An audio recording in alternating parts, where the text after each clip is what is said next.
Est-ce que tu t'es déjà formé via du e-learning? Eh bien moi, ça a déjà été le cas. Et j'ai souvent été confronté au fait de lâcher rapidement les vidéos e-learning. Et c'est un problème du e-learning. Le problème ne vient pas forcément de toi. Pourtant, le e-learning, c'est quand même très pratique. Tu peux te former où tu veux, qu'importe le temps, etc. Tu te formes entre deux consultations, tu te formes chez toi, depuis ton canapé, etc. C'est très pratique. Le problème, c'est pas tant le visionnage, c'est surtout ce qu'il se passe juste après. C'est surtout l'absence de mise en pratique et l'absence surtout de suivi. Qu'une personne soit là derrière toi en te disant « Tiens, il faut que tu le fasses ». Ça va te mettre une certaine pression. Eh bien ça, sur le modèle e-learning, ça ne fonctionne pas. Et par conséquent, c'est ta marge de progression qui sera limitée. Sans interaction, sans mise en pratique encadrée par un référent de formation, tes connaissances ne s'ancrent pas. Et en échographie vétérinaire, que ce soit en écho-abdo ou en écho-cardio, eh bien ça pardonne pas.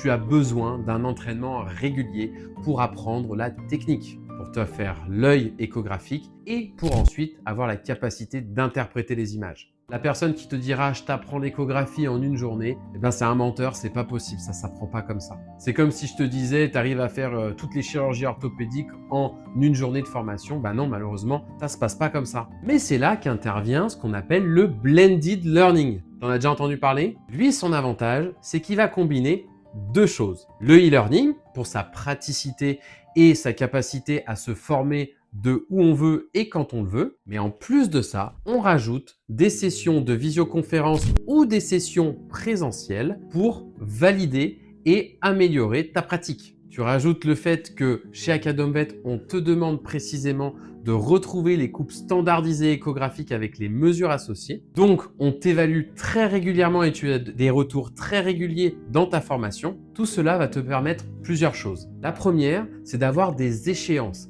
et te fixer des objectifs à atteindre à chaque échéance. Ça évite de procrastiner dans son coin. Donc, si tu as réellement envie de progresser, eh bien, ce format-là est selon moi le plus adapté. La deuxième chose avec ce type de formation Blended Learning, c'est qu'on va te permettre de te former de manière très personnalisée. Tu vas avoir besoin de voir quelque chose qu'un autre ne veut pas, eh bien ça, c'est tout à fait possible. Tu adaptes ta formation en fonction de ce que tu veux. Si tu veux te perfectionner et aller au bout de l'examen échographique, on peut te l'apprendre. Si tu veux débroussailler et apprendre à juste manipuler une sonde et à connaître ta machine échographique, on peut te l'apprendre.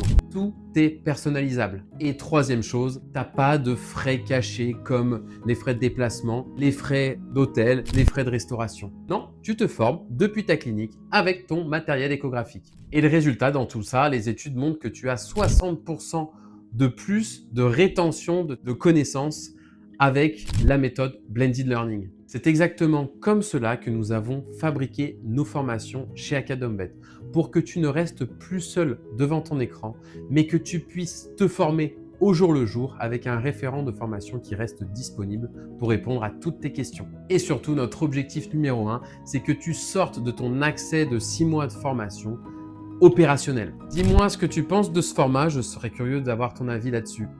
Si jamais une de nos formations t'intéresse, je te laisse le lien en description. Et quant à moi, je te dis à très vite pour une prochaine vidéo. Salut!